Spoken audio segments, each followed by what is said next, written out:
Installing ball joints on your Jeep JKU. I'm going to show you how to install them step by step with no mechanic experience. Let's get to it. First thing we need to do is get the vehicle safely up on jack stands and remove the front tires. Then we need to remove the steering from the knuckles, and here I'm showing you how I remove cotter keys. I usually just cut the bent ends off and then I pull the cotter key out with the side snips.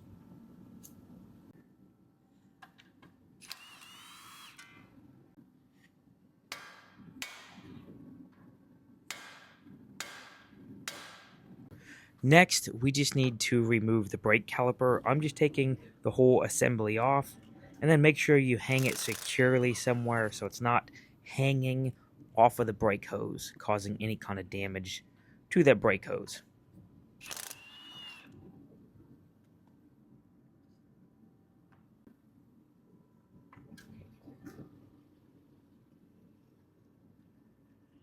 Now I'm going to remove the rotor and remove the axle nut.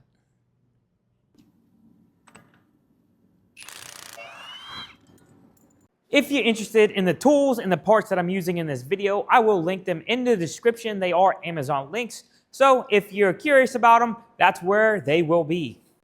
Now what we need to do is get the wheel speed sensor disconnected from the knuckle here.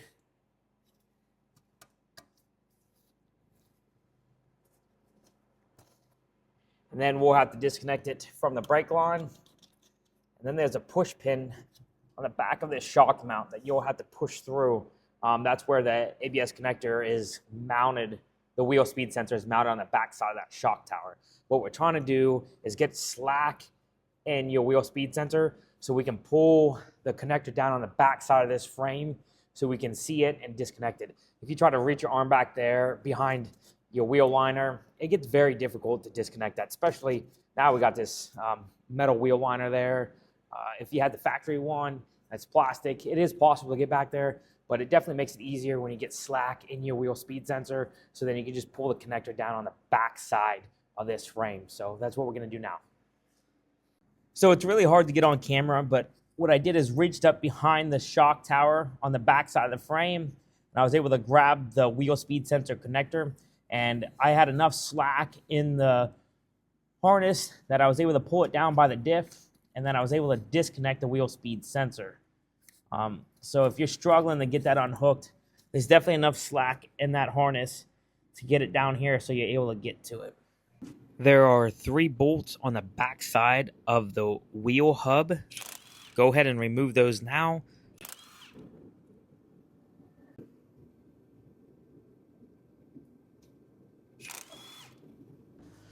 Okay, majority of the time the wheel bearings just don't fall out of the knuckle like that. They're usually pretty stuck in there.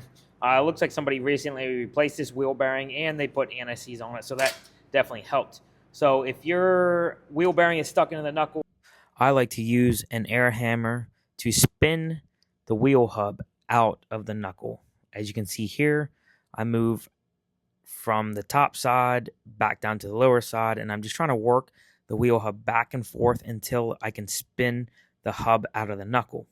You just have to watch while you're air hammering the wheel hub.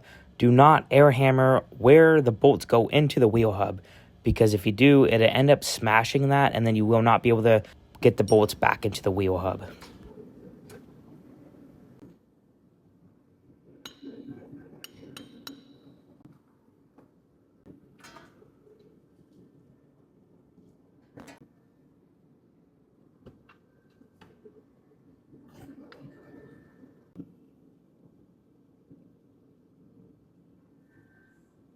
Now it's time to remove the nuts from the ball joints. And what I like to do is just snip the one ends off the cotter keys. You do not have to remove them. We're not going to reuse the ball joints, so it doesn't matter if their cotter keys broke off inside the ball joint. So I'm just snipping off the ends of the cotter keys, and then I'm going to just zip the nuts off there. Once you get the nuts off there, I will go ahead and thread them back on, just a couple threads, and you will see why in a couple of seconds here.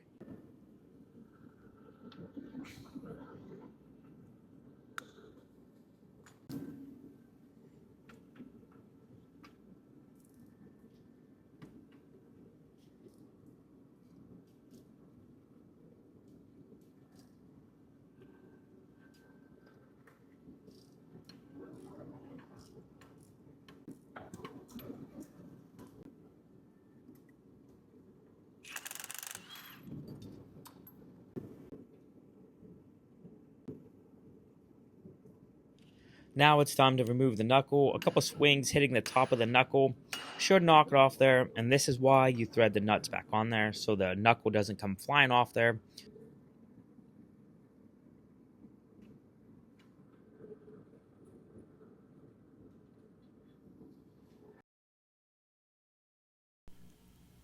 Now it's time to start pressing out the ball joints. We're going to start by pressing out the upper ball joint first. So what we're going to do is press that ball joint upwards. So what we need to do is find a cup that fits the base of the ball joint, allowing the stud to go through the ball joint press. And then the cup on the top of the knuckle needs to be larger than the ball joint so we can push the ball joint up into that cup.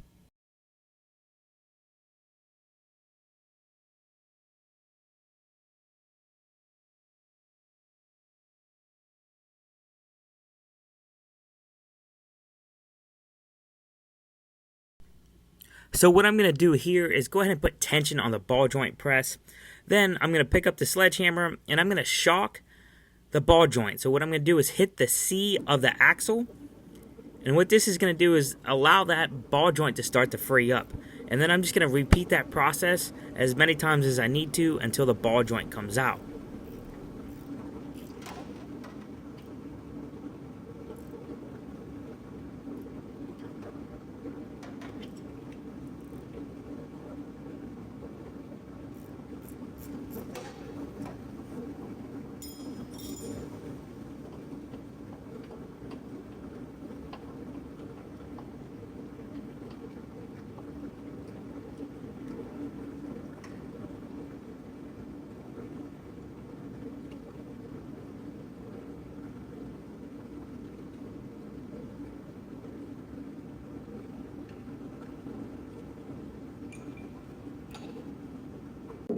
Now it's time to press the lower ball joint out. There's the cup that I'm going to be using, and we're going to press the ball joint downward into that cup.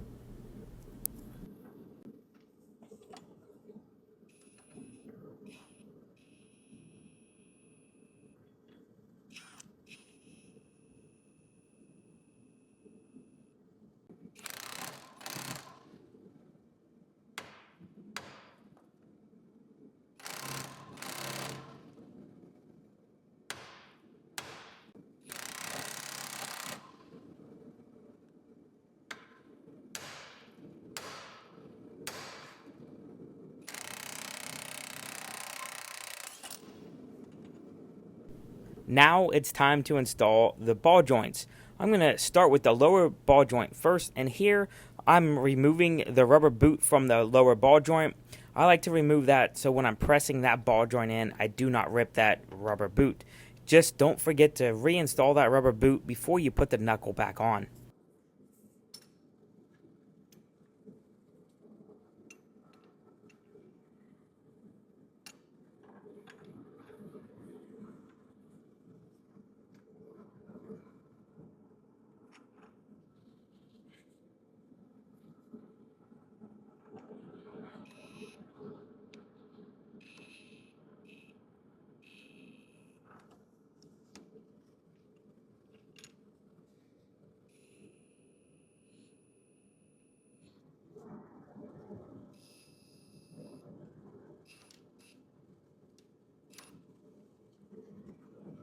Now you just have to be careful while you're pressing in the ball joints. You want to make sure the ball joints are going in straight and not crooked.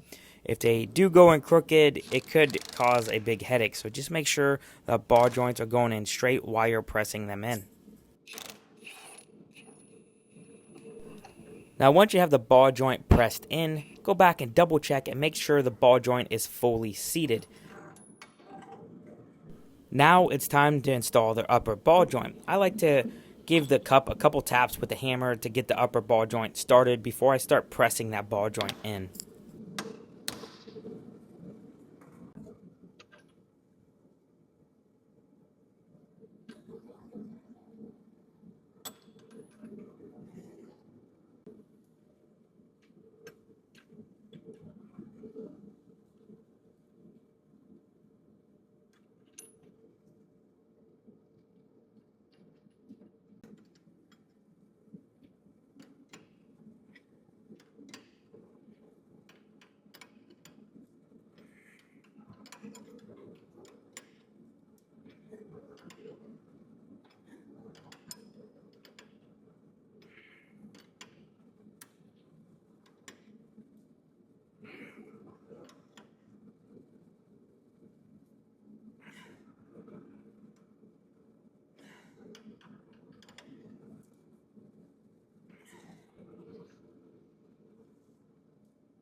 And here we're going to go ahead and install the rubber boot back on the lower ball joint.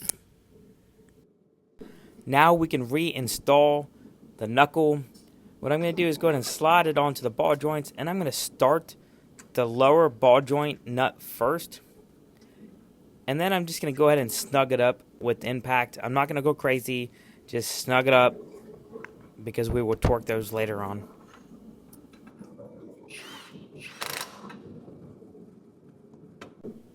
And before we put the upper ball joint nut on, make sure you reinstall the ABS bracket.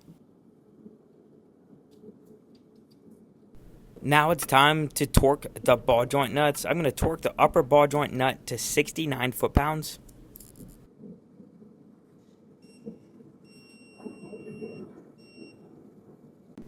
I'm going to torque the lower ball joint nut to 80 foot-pounds.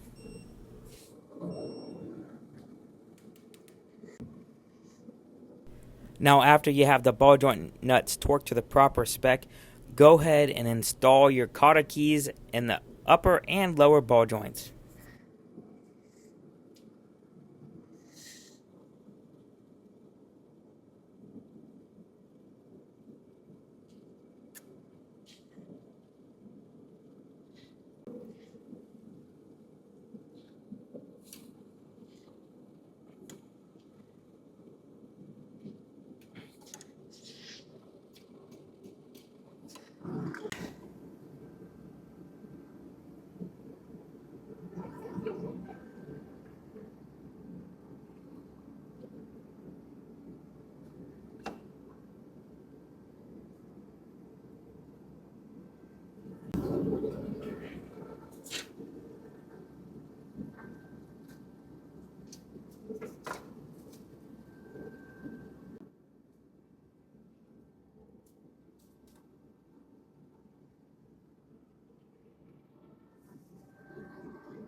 Once you have the wheel hub set into place and all lined up, make sure you put a little blue Loctite on your wheel bearing bolts before you put those in.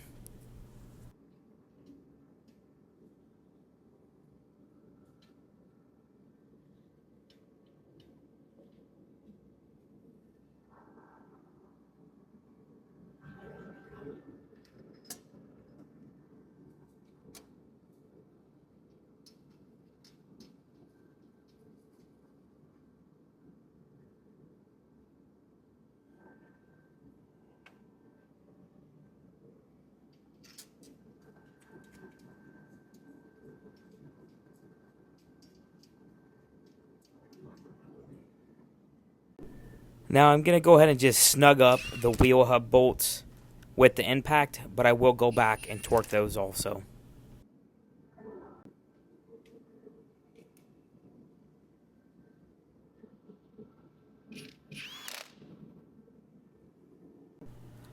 I'm going to torque all three of the wheel hub bolts to 75 foot-pounds.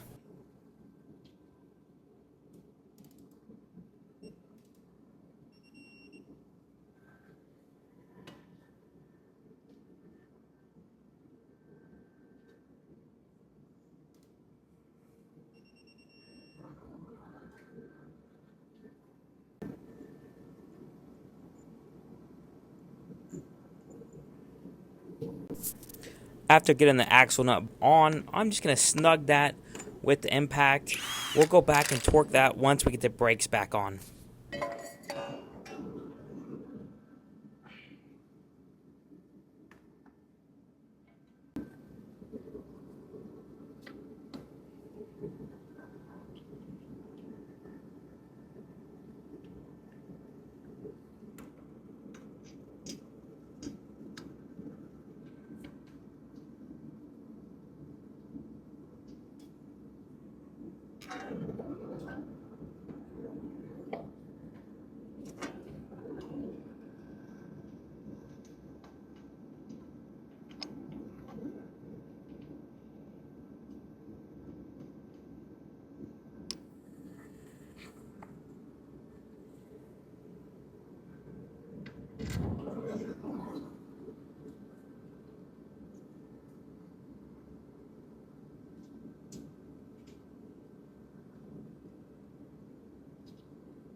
Now we're going to install the tie rod.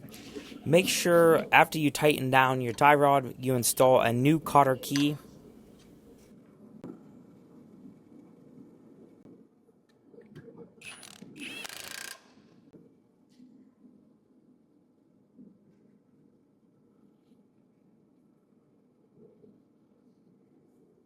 Okay, we're just about done finished up the ball joints on this side. Now, what we have left is to torque the axle nut and to hook up the wheel speed sensor. I'm not going to show the wheel speed sensor, just how we disconnected it. Do the same way to hook it up and then hook it all back up down here. So leave slack before you hook it up to the line so then you can reach it on the other side of the frame, hook it up, and then pull it down and reconnect it where it's supposed to go. Now to torque the axle nut, how I do it, I just snugged it up with the impact. I did not go crazy with it. Snugged it with the impact. Now how I torque it is I just take a screwdriver, put it inside the rotor here where the opening is on the caliper. So what that's going to do is hold this wheel from turning. And now that allows me to go ahead and torque the axle nut. Simple as that. All right, guys, we're all finished up. I hope this video helps you out. If you guys have any questions, definitely leave them in the comments and I'll get back to you. I hope you guys have a good one. Take it easy.